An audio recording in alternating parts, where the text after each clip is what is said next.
안녕하세요. 저는 차남 시부를 둔 30대 며느리입니다. 제게는 착한 시부모님이 계세요. 시부모를 일컫는 소개에 착하다는 수식어가 무척 어색할 수 있다고 생각하는데요. 저도 제가 이렇게 귀여운 시부모를 만나게 될 줄은 몰랐네요. 남편을 사랑하니까 조금은 손해보더라도 시부모님 잘 모셔야지 생각하며 결혼을 시작했는데 딸 같은 며느리라는 말의 진리를 경험하게 되었습니다. 그냥 저는 시댁에서 며느리 타이틀을 단 딸이었다는 거죠. 그만큼 시부모가 저를 많이 편하게 대해주고 위해줬다는 겁니다. 그래서 제 결혼 생활에 스트레스가 없었냐고요? 그랬다면 이런 사연 커뮤니티를 찾지 않았겠죠. 제가 그냥 인터넷상에 고민을 올렸다가 우연히 사연들을 접하게 되어 이곳까지 찾아온 건데요. 웃기게도 저의 스트레스 근원은 시댁이 아닌 시댁의 큰집 사람들 때문이에요. 저 우리 시부모님을 친정 부모님만큼 아낍니다. 저한테 물심양면 퍼주시는 우리 시부모님이 제 사람들이나 마찬가지예요. 저는 평소 행실이 불량스러운 사람은 아니지만 제 사람 건드리는 인성 못난 인간들을 보면 불꽃이 튀어요. 특히 그게 우리 가족 일이라면 제 마음속 폭주기관차가 정신을 못 차리고 직진만 한답니다. 그래서 제가 본의 아니게 시댁과 큰집 사이에서 방대한 불을 지피고 말았네요. 제가 잘한 짓인지 아닌지는 저도 잘 모르겠습니다. 다만 후회하지는 않아요. 아마 다들 제 입장 들어보시면 이해해 주시지 않을까 싶습니다. 어디 한번 들어보시고 판단해 주시겠어요? 저는 결혼에 대한 생각이 그렇게 없는 나이에 결혼을 원하는 남자를 만나서 시집을 가게 되었습니다. 결혼에 대해 부정적인 인식이 늘어가는 요즘, 세상에서 저는 딱히 해도 되고 안 해도 되는 입장이었어요. 그래도 시부모 때문에 고충을 많이 겪는다는 고민들을 보면 안 하는 편이 좀 더 낫지 않나 정도만 생각하는 사람이었죠. 그런 저를 결혼에 대해 긍정적으로 바꾸게 해준 사람이 남편입니다. 남편은 저보다 한 살이 많았는데 또래에 비해서 생각이 점잖고 결혼에 대한 가치관이 고지식하지 않았어요. 실제 허세 부리는 부분도 없었고 너무 과하게 잘해줘서 상대방이 김칫국 마시게 하지도 않았습니다. 그냥 연애하는 내내 쭉 한결같은 사람이었다는 겁니다. 감정 기복 활활 타오르는 제게 남편의 존재는 잔잔한 호수와도 같아서 제 안에 있는 쓸데없는 불길을 조절할 수 있었어요. 게다가 부부가 되려면 은근 중요한 코드인 유머 감각도 저랑 아주 쿵짝이 잘 맞았어요. 처음으로 누군가와 한 지붕 아래 살아야만 한다면 남편이 제 곁에 있었으면 좋겠다고 생각했죠. 그래서 남편이 먼저 해준 프로포즈에 앞뒤 생각 안 하고 기쁘게 받아들였습니다. 청혼을 받고 나니까 남편 집안이 궁금하더라고요. 남편이 간단하게 얘기해 준 적은 있어도 그건 시댁 집안의 형편 정도지 어떤 분위기의 집안인지는 들어보지 못했습니다. 제 질문에 남편은 흔쾌히 집안 얘기를 꺼냈는데요. 남편 얘기만 들었을 땐 시부는 남편과 비슷하면서도 늘 헛소리를 안 하는 분이라 했고, 시모는 점잖은 시부에 비해 조금 애교 있고 웃음 많은 사람이라고 했습니다. 그 말만 들었는데 왜 시부모에게서 저와 남편의 향기가 나는지 모르겠더라고요. 어딘가 모르게 비슷한 결이라고 생각이 되어서 그런가 시부모에 대한 긴장은 크게 하지 않았습니다. 역시나 시부모는 인품이 훌륭하신 분들이었어요. 우선 저를 많이 사랑해줬고 딸이 없는 집이라서 그런지 마치 딸이 생긴 것 같다고 특히 시모가 제게 많이 관심을 줬습니다. 시부모 반응이 이런데 친정에서는 얼마나 고마웠겠어요. 저희 친정 부모님이 저 결혼하고 제가 합가한다는 소식에 한우 세트를 2세트나 보내셨습니다. 그런 시부모님은 또 며느리 잘 뒀다고 저를 더 좋아해 주셨죠. 남편이 시부모님 나쁜 사람 아니라고 말했던 건 틀린 말이었어요. 나쁜 사람 아닌 게 아니라 그냥 세상 착하고 순하고 바른 분들이셨습니다. 특히 시모는 제가 시모를 졸졸 따라다니면서 집안일을 배우려고 해도 가서 TV 보고 앉아있으라고 젊을 때 몸 사려야 한다며 저를 자꾸 주방에 못 오게 하시는 분입니다. 하지만 저는 제가 좋아하는 사람에게 잘해주고 싶은 고집이 장난 아니거든요. 그래서 끝까지 시모 옆을 붙어 다니며 시모와 같이 어울려 노는 걸 즐겼습니다. 시모는 딸 같다 하다가 한 번씩 실수로 딸이라고 부른 적도 있었어요. 그렇게 시모랑 가깝게 지내기를 7개월이 지났을까요? 다음 달 명절을 앞두고 있는 상황에서 시모가 달력 날짜를 보며 몇 번이고 한숨을 쉬더라고요. 웬만하면 어두운 얼굴 안 하시는 분인데 표정이 근심이 가득해 보였습니다. 제가 또 안 물어볼 수 있나요? 시모한테 가서 고민 있으면 저한테 털어놓으라고 했죠.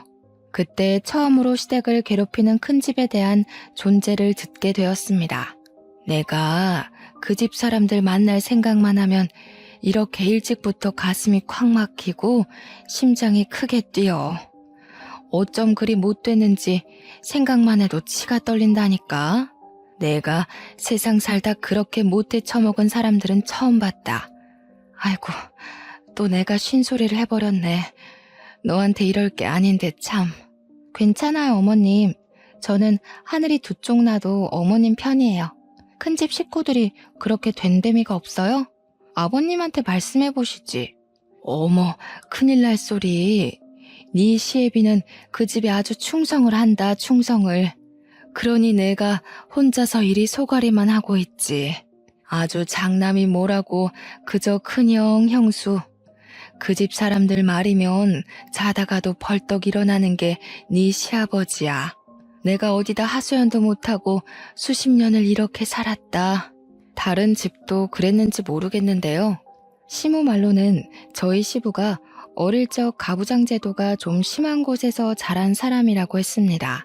시부가 어렸을 적인 그 당시는 가부장 제도가 남아 선호 사상이 심했다고는 알고 있었어요. 그런데 시모가 말해주는 시부 집안은 심해도 너무 심하더라고요. 시모가 몰래 해주는 얘기를 듣는데 제가 다 분해서 얼굴이 찌푸려졌습니다. 저희 시부는 집안에서 차남 입장이었어요. 총 5명의 형제 중 둘째하고 했습니다. 공교롭게도 셋째부터는 명이 짧아서 시부가 20살 되기 전에 다 돌아가셨고 장남과 차남 둘만 남은 상황에서 둘의 차별은 더욱 극명하게 드러났다고 합니다. 제 눈에는 정숙하게만 했던 시부의 숨겨진 처지를 시모한테 듣고 알게 되었는데 시대를 그렇게 타고나지만 않았어도 우리 지혜로우신 시부가 그런 분한 취급은 당하지 않았을 겁니다. 들어보니 시부는 시 조부모 집에서 홀대당하는 것에 익숙한 사람이었어요. 시부는 단 한순간도 따뜻한 대접 없이 자란 차남이었는데 일단 밥 먹는 것부터 편애가 바로 드러났더라고요. 시조부랑 장남은 큰 상에다 늘 따뜻한 밥과 빛깔 좋은 반찬들이 차려졌는데 시조모랑 시부 그리고 그의 잡다한 입들은 남은 반찬을 먹거나 따뜻한 밥도 남는 걸로 겨우 얻어먹을 수 있었답니다. 그런데도 시부는 찬밥 좋아한다며 찬밥을 즐겨 먹곤 했다는데 그게 습관이 된 건지 가끔은 독립을 하고 나서도 찬밥을 찾는다고 해요. 여러분은 고깃국인데 고기 없이 풀떼기만 있는 국을 받으면 기분이 어떻겠습니까? 게다가 가족한테 말이에요. 저는 바로 따져 들었을 거예요. 하지만 시부에게 고기 없는 것 정도는 서러운 축에도 안 낀다고 하더군요. 그런데 장남한테는 시조부 시조모가 등골 빠지도록 번 돈으로 유학도 보내주고 교수도 만들어줬더라고요. 그리고 장남이 결혼할 때쯤엔 시조부가 돌아가셨는데 시조부가 남긴 유산으로 신혼집이랑 혼수 가구, 예단비를 잔뜩 해줬다고 합니다. 웃긴 건 시조부 유산이 원래 우리 시부한테도 주라고 돼 있었대요. 그런데 시조모가 마음대로 결정해서 장남한테 다 준 거라고 하더군요. 그런데도 장남인 큰아버님은 자기 권위가 더 중요한 사람이라 시조부 돌아가시고 홀로 남은 시조모를 못 모시겠다며 외면했다네요. 외면을 한 절대적인 이유는 큰아버님 와이프가 고부 갈등 겪기 싫다고 반대하는 바람에 나 몰라라 한 거랍니다. 우리 착한 시부는 요양원 가겠다는 시조모를 결국 내버려두지 못해 본인이 모셨고, 시무랑 같이 한 10년 정도 한 집에 살다가 시조모가 돌아가셨다고 했어요. 큰아버님 만행은 이게 끝이 아닙니다. 시조모가 돌아가시고 나서도 장례 절차를 담당한 건 장남이 아니라 차남인 시부였어요. 큰아버님은 당시 자기 식구들을 데리고 외국에 살고 있어서 못 오는 상황이었다고 해요. 제가 볼 땐 여기까지만 들어도 큰아버님의 장남 자격은 충분히 박탈되었다고 보는데, 아무도 장남이 저렇게 막 나오는 걸 뭐라 하질 않으니 저렇게 컸겠죠. 특히나 시조부모가 너무 장남을 아꼈던지라 장남이 이기적으로 나오는 것에 대해선 별로 개의치 않았나 봐요. 그러니까 그저 장남이기 때문에 뭐든 용납이 되었던 거죠. 그래서 시조모 유산도 역시나 큰아버님 앞으로만 되어 있었대요. 시조부모님은 죽는 그날까지 장남 이름만 부르다가 돌아가셨다고 합니다. 정작 뒤치다꺼리 다 해준 사람은 차남이었는데 말이에요. 착한 시모는 그때 처음으로 사람 묘자리 앞에다가 침을 뱉었다고 했습니다. 생고생하면서 한 지붕 아래서 죽어라 모신 건 시부모인데, 유산은 장례식 때 코빼기도 안 비친 큰아버님 댁으로 가버렸으니 서운하고 분해서 그랬겠죠. 마땅한 행동이라고 생각합니다. 저 같아도 화났을 거고 아예 묘자리도 안 찾아갔을 거예요. 아니, 어떻게 직장에서 받아도 서러운 차별을 가족이 가족한테 그럴 수가 있는 겁니까? 대체 장남이 뭐라고요? 우리 시부도 시조부모 피를 받은 똑같은 아들 입장 아닌가요? 시모 얘기만 들어도 화딱지 나는 상황에서 저는 한 번도 보지도 못한 시조부모가 얄밉기까지 했습니다. 제사도 원래 큰 집에서 하는 거라고 들었는데 장남은 한 번도 시조부모 제사를 챙긴 적도 없고 찾아온 적도 없다네요. 우리 시댁에서 시조부모 제사를 담당하고 있었어요.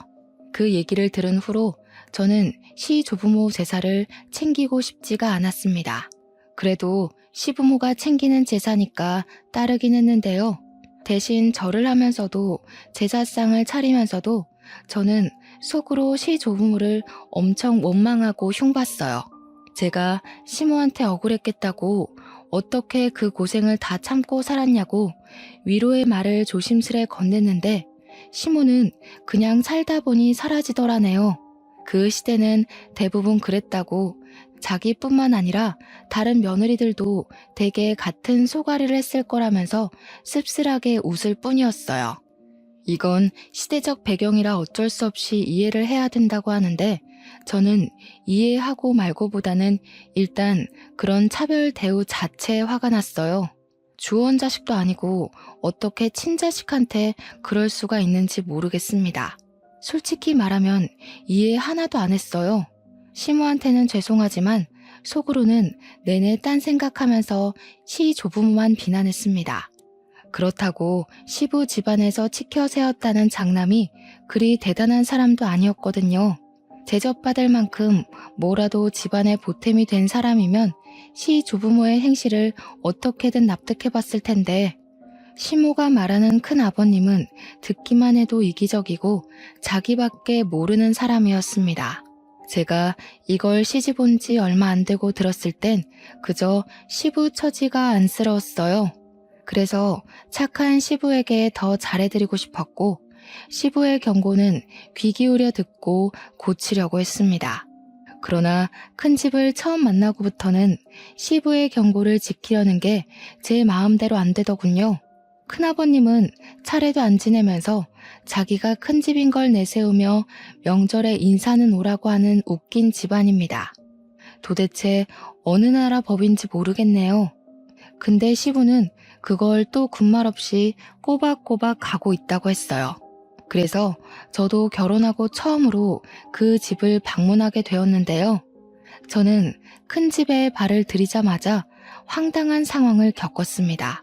우리가 먼 길을 달려왔는데도 밖으로 내다보는 식구가 하나도 없었다는 거예요. 솔직히 그때 큰 집에 아무도 없는 줄 알았어요. 하지만 그건 조금만 더 안으로 들어가면 바로 확인 사살되는 일이었는데요. 큰아버님은 TV를 보고 있었고 큰어머님은 주방에서 음식 재료를 다듬고 있었어요.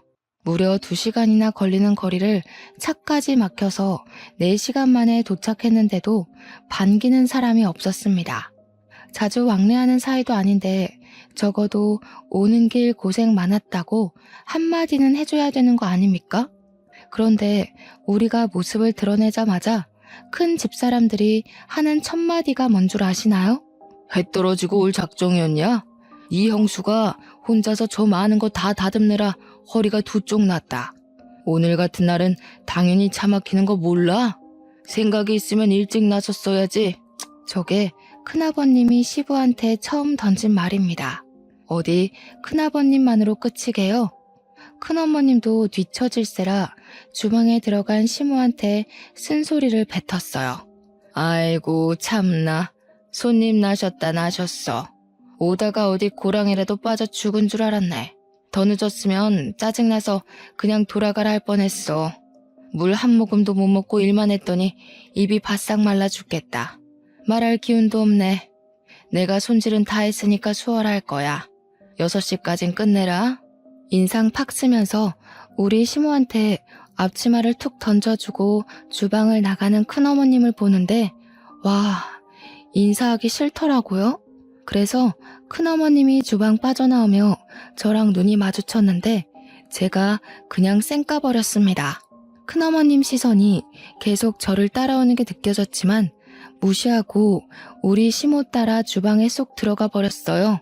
이렇듯 직접 본 큰집 사람들 행실은 말로만 들은 것보다 훨씬 더 저를 화나게 했어요. 우리 시부모를 종부리듯 당연하게 행동을 하는데 제가 아끼는 분들을 그렇게 대하는 인간들한테 화가 안 날 수 있나요?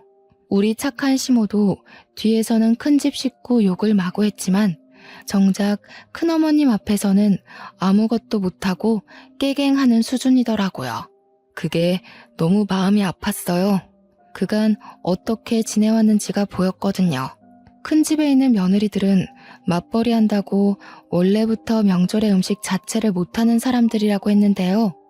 그래서 저희 집을 명절보다 하루 일찍 불러서 이렇게 부려먹으셨대요. 무슨 이유건 간에 이건 좀 아니지 않나 싶어 남편한테 물으면 남편도 좀 보기 불편하긴 한데 너무 어릴 때부터 이렇게 해왔던 거라 자기가 어떻게 할 수가 없었대요. 한 번은 사춘기 때 큰아버님께 대들어봤는데 되레 시부모한테 혼이 났다고 합니다. 우리 시부모가 얼마나 마음 좋은 사람들인데 남의 손에 굴려지는 걸 보니 눈앞에서 보니까 제 속이 부글부글 열오르기 시작했어요. 분명 시부모도 말만 안 하고 있을 뿐 참고 있을 거라고 생각합니다. 하지만 남편도 어쩌지 못하는 걸 제가 뭐라고 감히 시가 친척에 간섭을 할 수 있겠습니까? 그래도 초면인 큰집 어른들한테 네네 하며 굽신거리고 싶지는 않았어요. 그래서 시모더러 남 시키지 말고 혼자 일해야 된다는 큰어머님의 말을 못 들은 척하고서 저는 시모 하는 걸 뺏어들었어요. 시모를 적극 도우는 방향으로 제 분을 풀려고 노력했습니다. 시모가 작은 목소리로 괜찮다고 저기 거실에 가서 그릇만 좀 닦아달라고 하더라고요. 명절일에서 그나마 그릇 닦는 게 가장 쉽고 별로 힘 안 가는 일이라는 거 명절 챙겨본 사람은 다 알 겁니다. 시모는 최대한 자기가 힘들고 어려운 걸 자처하겠다는 뜻으로 저를 보내려고 했어요. 그러나 그럴수록 저는 더 고집 부려서 시모 몫을 빼앗았습니다. 제가 그래도 요리에 솜씨가 좀 있는 사람이라서 누구한테 물어볼 필요도 없거든요. 그래서 제가 오히려 시모를 쉬운 쪽으로 보내려고 했어요. 저랑 시모가 그렇게 꽁냥대면서 같이 일을 하고 있으니까 큰어머님이 슬쩍 오는 기척이 느껴지더라고요. 우리 주위를 얼쩡거리면서 우리 하는 얘기를 엿들으려고 기웃댔어요. 그러다 저희의 화기애애한 모습이 못마땅했는지 갑자기 시모한테 양파 깠냐고 마늘 빻고 고사리나 빨리빨리 볶으라며 성질을 부리더군요.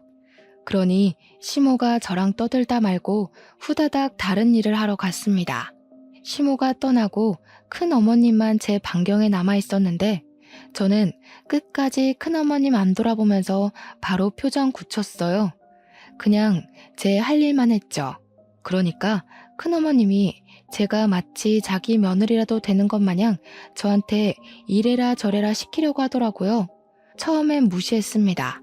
그랬더니 이봐요, 이봐 하면서 나중에는 저를 툭툭 치는 거 아니겠습니까? 말본새부터 초면에 쉽게 터치하는 것까지 딱 봐도 불량스럽기 그지없는 할망구였어요. 내 말이 안 들리나? 그거 지금 할 필요 없다고. 저기 가서 전 부칠 펜 좀 달거라. 주방일 안 해봤니? 일머리가 있는 편은 아닌가 보구나. 애가 빠릿빠릿하지 못하네. 죄송해요. 저는 저희 어머님 며느리라서요. 다른 사람 말은 귀등으로만 들어요. 큰어머님이야말로 할 일도 없이 돌아다니지만 마시고 손 좀 보태세요. 그럼 더 빨리 끝나지 않겠어요? 저도 일머리 없다지만 큰어머님도 그렇게 썩... 저는 싱긋 눈웃음 치면서 차분한 톤으로 고개만 까딱 인사했습니다. 그리곤 또 큰어머님 말을 무시하며 제 할 일만 했어요. 그런데 저 때문에 시모도 놀라고 큰어머님도 충격 먹어서 순간 정적이 흐른 거 있죠. 그러거나 말거나 저는 하고 있던 시금치 나무를 조금 떼서 시모한테 조르륵 달려갔고 눈치 없는 사람처럼 간 좀 봐달라고 애교만 부렸습니다. 우리 귀여운 시모 당황해서 얼떨결에 간을 봐주더라고요. 그러면서 큰어머님 눈치는 계속 봤고요. 좀 싱겁죠? 아, 어머님 솜씨 따라가려면 더 배워야겠어요. 어머님은 어쩜 그렇게 요리를 잘하세요? 제가 진짜 100점짜리 시어머니를 뒀네요. 큰어머님은 우리 모습이 기가 찼는지 그 뒤로 주방을 박차고 나가서 들어오질 않았습니다. 주방이 보이는 방향으로 거실에 앉아 저랑 시모를 노려보고만 있더군요. 저는 제멋대로 행동한 거라 시모가 한 소리 할 줄 알았는데 다행히 시모는 아무 언급도 안 하셨어요. 그냥 저한테 더 살갑게만 대할 뿐이었습니다. 그리고 제가 남편에게 부탁해 거실에 놓인 그릇 좀 닦아달라 했어요. 며느리 부탁이면 하늘의 별도 따줄 것처럼 귀한 대우 주는 시부까지 제 말에 그릇 닦는 걸 도왔습니다. 그런데 큰어머님 산을 넘었더니 이번에는 주야장천 TV만 보던 큰아버님이 문제였어요. 그새를 못 참고 시부한테 나불거리는 거 아니겠습니까? 야야 형기야, 물기 있는 걸로 닦았으면 마른 수건으로도 닦아야지. 거참 몇십 년째 명절을 챙기는데 아직도 초짜 짓을 하냐. 너는 어쩜 예나 지금이나 발전이 없냐. 큰아버님은 말마다 혀를 차는 습관이 있더라고요. 그것 때문에 사람을 더 무시하는 본새가 심하게 느껴졌고 저는 순간적으로 우라가 치밀었습니다. 아, 진심으로 짜증나대요. 제가 이렇게 속에 열이 많은 사람인지 여태 모르고 살았어요. 저는 부쳐놓은 고추전을 바구니를 들고서 베란다에 건조를 시켜야겠다고 룰루랄라 거실을 가로질렀습니다. 그러고는 바닥에 양말이 미끄러진 척 들고 있던 바구니를 날려 큰아버님 머리통에 쏟아버렸어요. 그러자 큰아버님은 소리 꽥 질렀고 큰어머님은 난리 나서 큰아버님의 원형 탈모 머리를 손으로 닦고 문질렀습니다. 어머나, 죄송해요 큰아버님. 바닥이 왜 이렇게 미끄럽지? 아, 여기 바닥에 기름기가 있네. 큰어머님 청소 안 하셨구나. 평소에 좀 제대로 해놓으시지. 오늘 같은 날은 손님도 오는데 집안 안 살펴놓으셨어요? 그런 건 저도 아는 기본인데 아쉽네요. 뭐야? 얘, 뭐 이런 애가 다 있어? 동서 당장 이리 안 튀어와? 무슨 이딴 계집애가 다 있냐고. 대체 며느리 교육을 어떻게 시키는 거야? 시모는 큰어머님 앞으로 조르륵 와서 죄송하다고 머리를 조아렸습니다. 그럼에도 며느리가 실수했다든지 며느리가 잘 몰라서 그랬다든지 제 잘못이라는 건 언급하지 않았어요. 그냥 형식상 상황을 크게 안 만들려고 사과하는 뉘앙스처럼 들렸습니다. 큰어머님은 그런 시모의 사과를 듣기 싫다고 호통치면서 큰아버님 머리통 식힐 수건을 빨아오라고 시켰고 시모는 급하게 욕실로 뛰어갔죠. 남편이랑 시부가 나서서 쏟아진 전을 치우는데도 우리 식구들 중 제 탓을 하는 사람은 아무도 없었습니다. 그저 묵묵히 큰아버님, 큰어머님 불호령을 듣고만 있었어요. 우리 식구 전부가 다들 행동 싸 보이지 않게 무게를 유지하고 있었는데요. 유독 저만이 유난을 부렸어요. 제 생각에도 제가 좀 설쳐댔던 것 같습니다. 그 말은 즉 시모한테 찬수건 심부름 시킨 큰어머님이 또 마음에 안 들더라는 겁니다. 그래서 그걸 또 가만두지 못하고 일을 저질러 버렸어요. 큰어머님, 큰일 날 소리세요. 언제 찬수건 빨아서 큰아버님 머리 식히려고요? 그 사이에 큰아버님 머리 다 화상 입겠어요. 빠릿빠릿하게 움직이셔야지.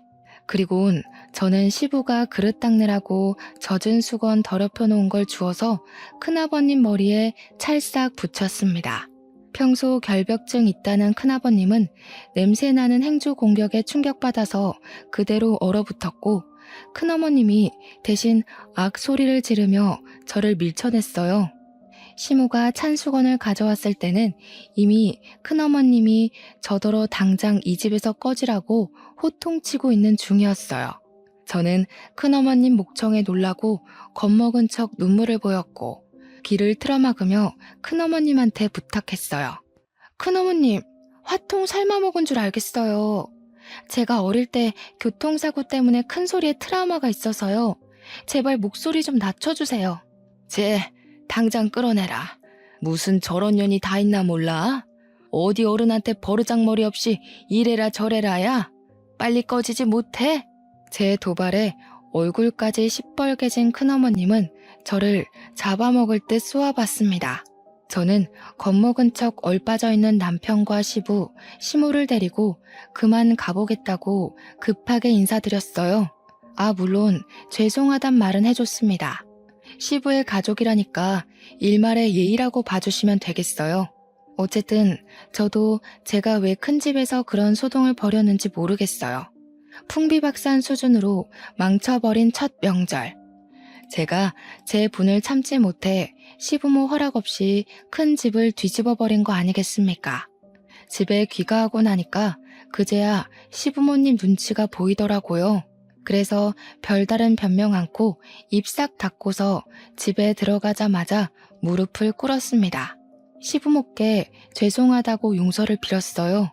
그랬더니 시부는 일찍 자야겠다고 방에 들어가 버렸고 시모는 시부가 방에 들어간 걸 확인한 뒤에야 뒤늦게 깔깔 웃음이 터졌습니다. 내가 정말 우리 새아기 때문에 산다. 나 진짜 웃음 참느라 죽는 줄 알았어. 어쩜 이렇게 교육을 잘 받았니? 사돈어른이 딸 하나는 기가 막히게 키우셨구나. 내 언제 한번 사돈댁에 식사를 대접해야겠어. 우리 집에 이런 귀한 딸을 보내주셨는데 가만히 있어선 안 되지. 시모는 그 어떤 날 때보다 아기 햇님처럼 해맑은 얼굴을 하고서 방에 들어가셨습니다. 어안이 벙벙했어요. 시부모 두 분 다 제게 별다른 혼을 안 내길래 실수한 게 아니라는 건가 싶어서 좀 헷갈리더라고요. 한참 나중에 남편이 말해줘서 알았는데 그날 일 때문에 자기도 10년 묵은 채증이 내려간 기분이었다고 했어요. 그러면서 아마 시부모도 그랬을 거라고 말해주었습니다. 시모가 깔깔 웃었던 걸 생각하면 남편 말이 영 신빙성 없는 건 아니었어요. 그럼에도 한날은 시부가 제게 슬쩍 다가와서 그날의 얘기를 흘리듯 툭 꺼내셨는데요. 저를 혼내는 건 아니었고 다시는 그러지 말라고 점잖게 일러주기만 했어요. 그 말을 들으니 시부가 큰 집 눈치를 많이 본다는 게 확 느껴지더라고요. 아무래도 시부한테는 과거의 집안 제도가 여전히 몸속에 남아있는 듯 했습니다. 큰 집이 너무너무 얄밉지만 장남이기 때문에 차남 입장에서 예의는 갖춰야 한다는 뭐 그런 심리 같았어요. 그런 시부가 여전히 안쓰러워서 저는 최대한 시부를 생각하고 시부만 위하자 그렇게 다짐을 했는데요. 도대체 왜 자꾸 큰 집 식구만 보면 제 안에 다른 자아가 튀어나오는지 모르겠습니다. 첫 명절에 거대한 대면식을 치른 후 제가 두 번째로 큰 집을 만나게 된 건 큰 집에서 직접 우리 시댁에 찾아왔을 때였어요. 큰 집에서 우리 시댁을 찾는 일은 거의 없다고 들었는데 어떻게 그런 날이 닥쳤네요.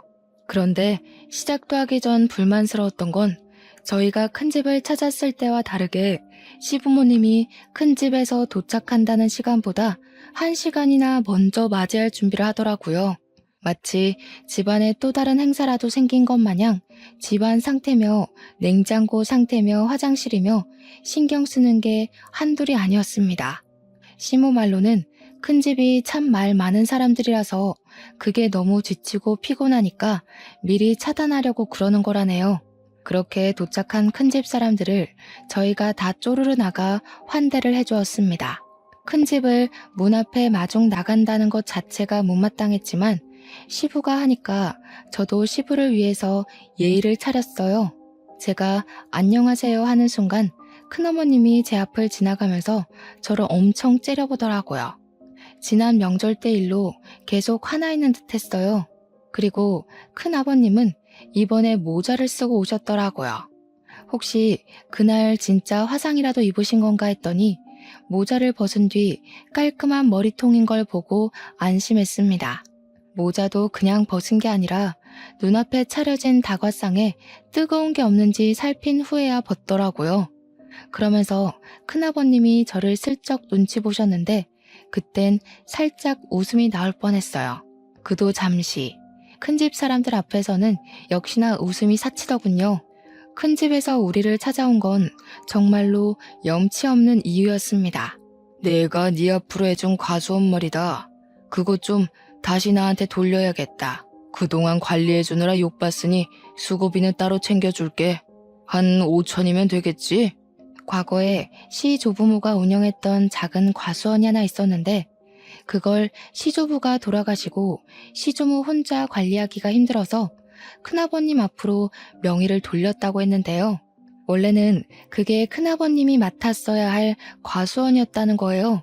그러나 큰아버님이 자기는 교수할 거라서 과수원 같은 거 들여다볼 여건 안 된다고 시부한테 던져주라고 했답니다.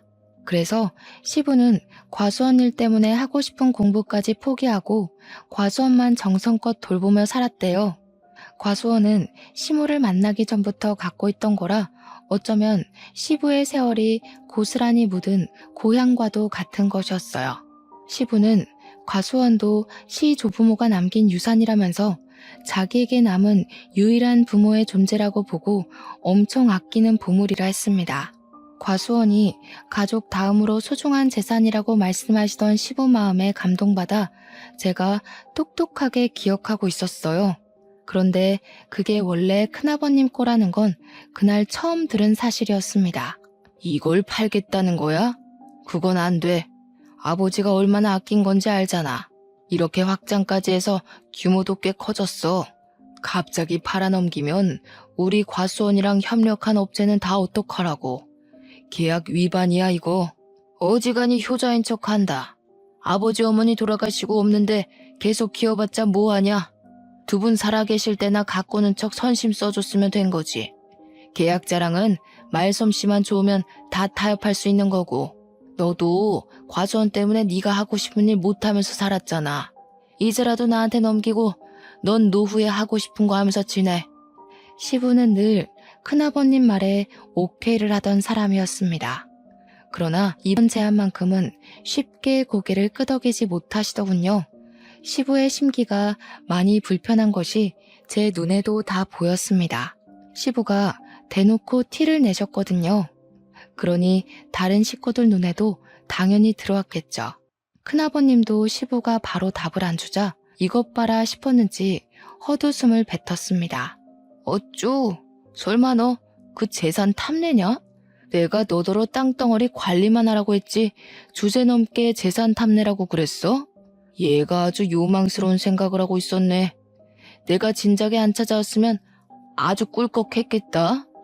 그게 아니라 이걸 팔아버리면 돌아가신 아버지 어머니 볼 면목이 없어서 그러지. 내가 어디 재산 탐낸 적 있어? 나 부모님한테서 쌀 한 톨도 받은 적 없는 사람인 거 알잖아. 적당해라. 그런다고 죽은 부모님 돌아오는 거 아니다. 지금은 내가 부모야. 이미 죽은 사람은 더 이상 입에 올리지 말고 땅 문서나 좀 가져와봐. 집을 하나 매매하려는데 자금이 좀 부족해서. 형님, 말 좀 가리지.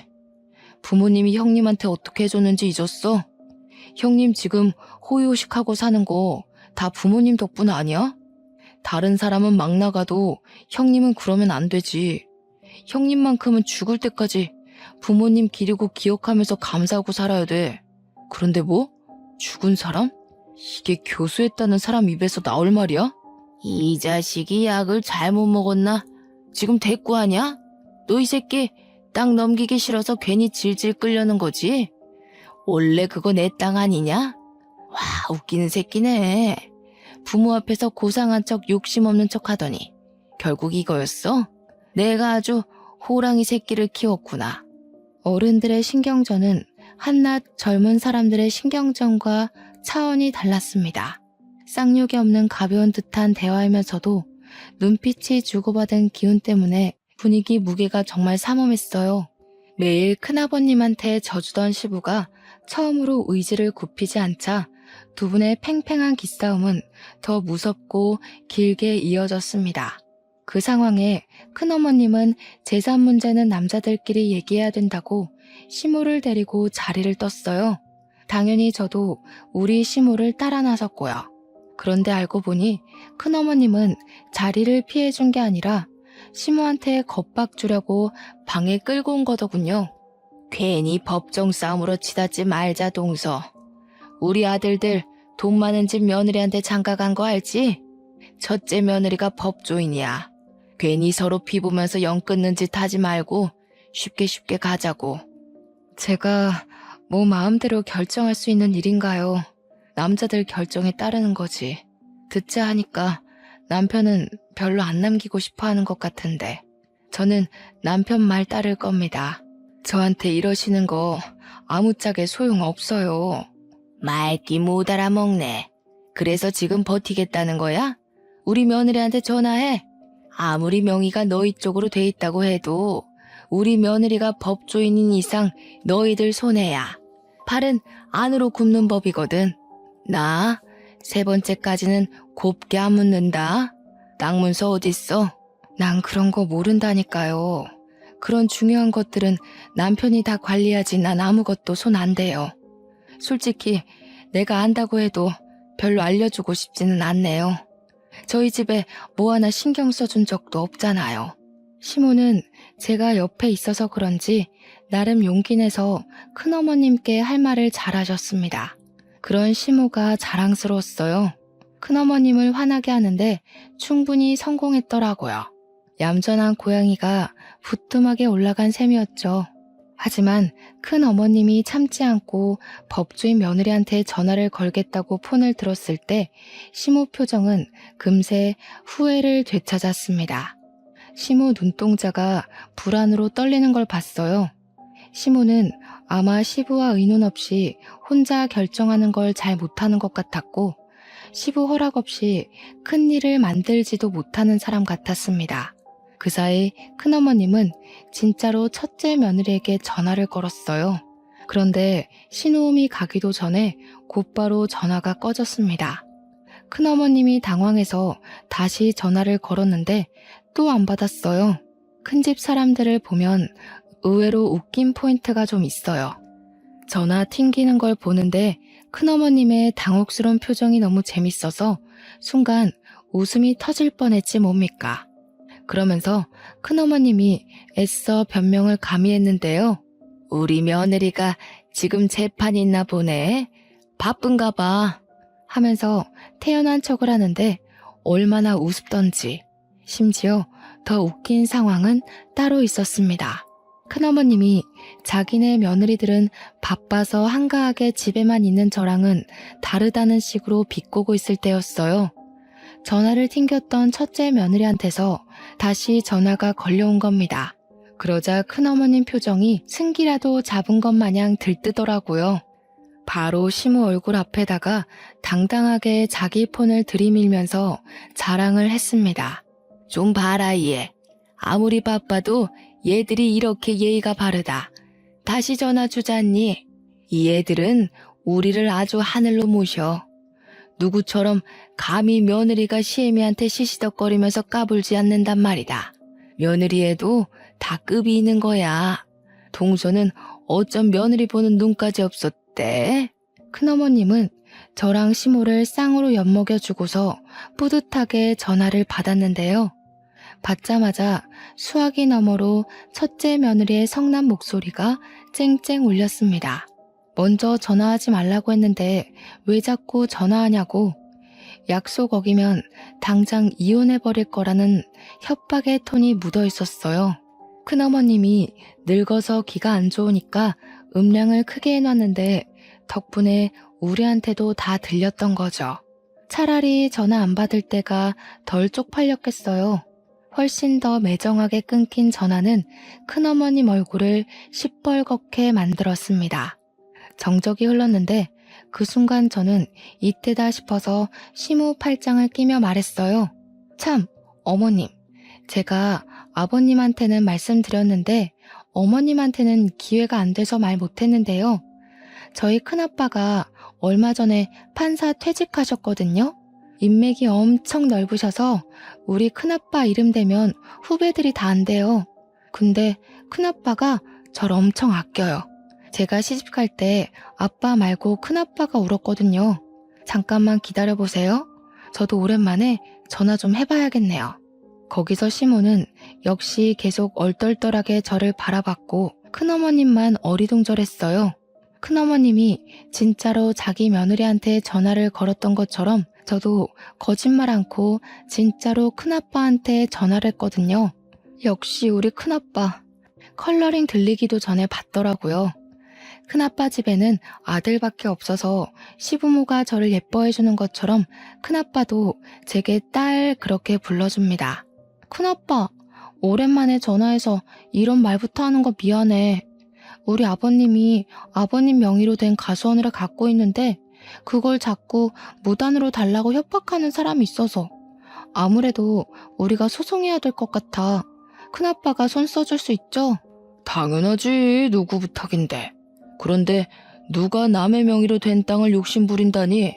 내가 제일 싫어하는 부류가 딱 그런 빈대떡 같은 사람들인데. 아, 우리 시댁의 큰 집. 참, 우리 큰어머님 며느리가 법조인이래. 큰어머님, 며느님은 어디 소속이세요? 저희 큰아빠한테 한번 물어보려고요.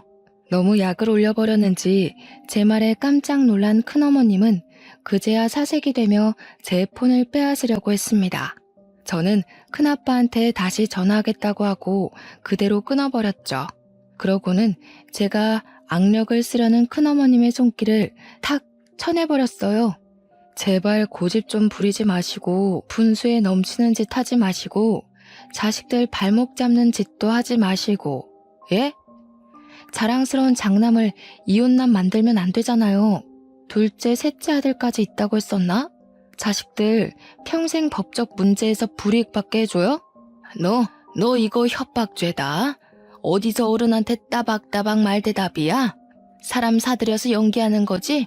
내가 속을 줄 알고? 그건 끝까지 가보면 알겠죠. 궁금하면 사이좋게 법정 싸움 해보던가요. 그보다 며느리들이 하늘로 모신다고 했죠. 하늘은 무슨 시궁창 대접 안 받는 걸로 감사해야겠던데요.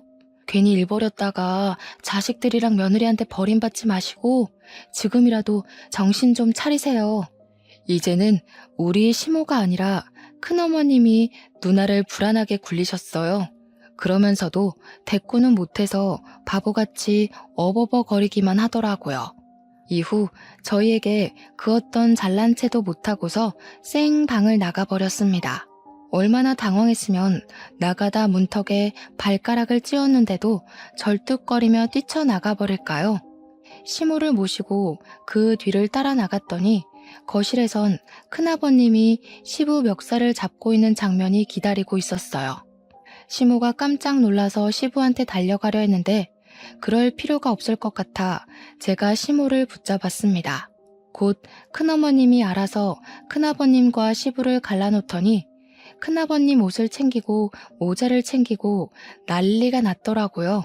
큰아버님이 왜 이러냐고 미쳤냐고 하는데도 큰어머님은 큰아버님 등짝만 패면서 그냥 빨리 나가자고만 재촉했어요. 아무래도 나가면 제 큰아빠가 판사였던 얘기를 알아서 잘 전달할 것 같았습니다. 이젠 자기네들이 불리하다는 걸 알았겠죠.